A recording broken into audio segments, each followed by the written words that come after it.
Hi, everyone. First of all, thank you, Alex, for the inspiration, Volocopter. It's an amazing job you guys are doing. And it's basically in the core what I want to tell you about during my presentation. Let's have a look at the sticky quote here. What we try to find out is in a scenario where technology convergence is going to determine what kind of infrastructure and transport we're going to use in the future. Who is going to win and what kind of infrastructure are we going to use to make that form of transport possible? So if you look at the electrification of drive chains, if you look at charging, if you look at autonomy, if you look at connectivity in vehicles, it's actually for the first time ever that we're going to move atoms the way we were moving bits in the past.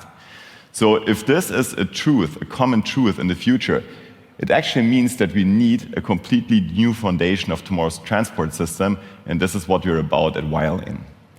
So this is a pretty big mission. Let me tell you a little bit about our past, our pedigree. Thank you for mentioning our previous companies, one of them being Kino Health, the leading booking platform in Germany. So what I did was I basically took my A-team from the previous companies, our CTO, Edouard, our CFO, who actually IPO'd Versatile for Apex. Have a look at our board of investors. You guys might know Philip Schroeder. I'm pretty sure he presented here plenty of times. And what we try to do here is we create an all-star team to actually accomplish a mission that couldn't be bigger at the moment. We're talking about a problem that is so big, and all of you heard of it in the news. It's actually the reason we're here today is the combustion engine vehicle is outdated. So why are we so sure that there's absolutely no alternative to e-mobility in the future? There's a perfect storm coming up for the combustion engine vehicle. It's made up of a very, very strict regulatory environment. The diesel ban is infamous. It's made up of increasing costs for combustion engine vehicles and a decrease in battery cost for electric vehicles. So if the combustion engine vehicle is outdated, you might ask yourself, 6 years ago, I bought my first electric vehicle. Why is it not here yet? Why are you still waiting for e-mobility? What's going on? Well, if you've ever used charging infrastructure, you will soon find out what the problem is with e-mobility.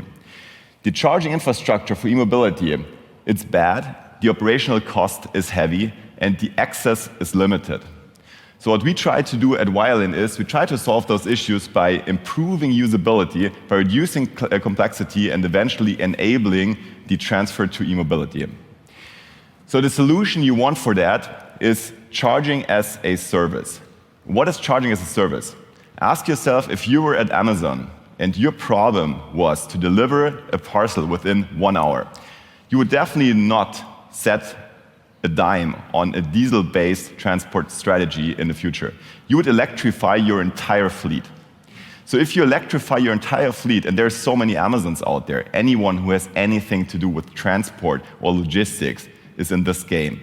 This means what you would require from your service provider is charging as a service, which means that 99% of the time you want the infrastructure, eventually the entire fleet, to be operational. Let me tell you a story. Last year I was at the Tesla fab in Fremont. Some of you might have seen it. It's an amazing fab, right? So I spoke to one of the guys, and Tesla is famous for actually having a very inspirational environment. They have people from all kinds of industries. So I spoke to a guy from the avionics industry, and he said, the most insane investment decision in your life is actually to own a car. It's crazy. It depreciates over a decade. You buy it for what, 50K, 100K? If you buy a Rolls-Royce turbine in an A380, you have 20,000 sensory elements, and the only thing you pay is thrust, joule. That's the only thing you pay. So why would anyone in the future pay for charging infrastructure? What you want, just as when you book Amazon Web Services, you want 99.9% uptime. So this is what we do at Wirelane. We guarantee uptime. We have a back office. We have an app that is used to allocate charging infrastructure in the public space. And let me tell you some numbers and achievements. You all know those companies. We have Fortune 500 companies in our customer base. We have BMW as a global key account. We deliver charging hardware to all of their dealerships globally. We have Vattenfall as a key account. We do the transaction management for Vattenfall in Europe. We have Bouygues as a huge construction company in France, and there's many, many others.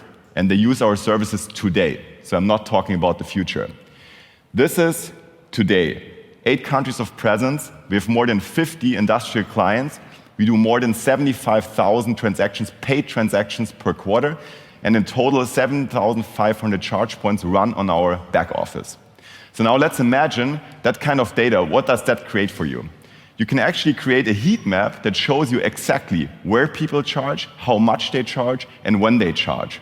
And this is a true asset. This is going to help us to deploy the next generation of charging infrastructure.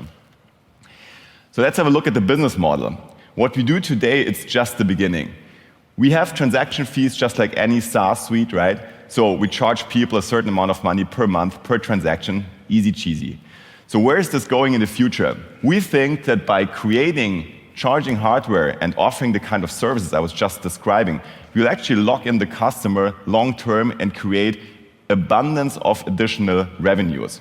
Just look at those revenues. It could be electricity. It could be, for example, the remote monitoring and maintenance. Maintenance alone is a huge thing, and everybody, as I explained, who wants to install charging infrastructure wants to use it as a service.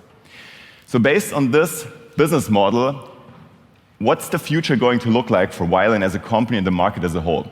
Today, as I said, for the last 6 years, I've been driving an electric vehicle. So 6 years ago, I remember very well speaking to my wife, and she said, okay, you're crazy, why do we need an electric vehicle? And honestly, I didn't have an answer. It just felt right, it felt good. But today, it's the exception.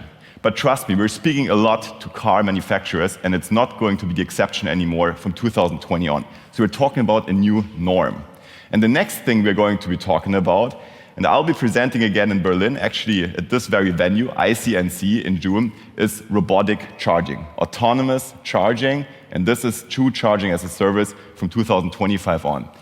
So what we're doing at the moment is, this is why I'm here, we're raising equity. We invested, and this sets us apart from many other founders, 4.8 million euros of my own cash, significant amount of money. We raised a round of 4 million euros last year, and we're about to raise another round of 10 million euros this year. So if you're interested in this, please approach me. Here are my contact details, and thank you very much for listening.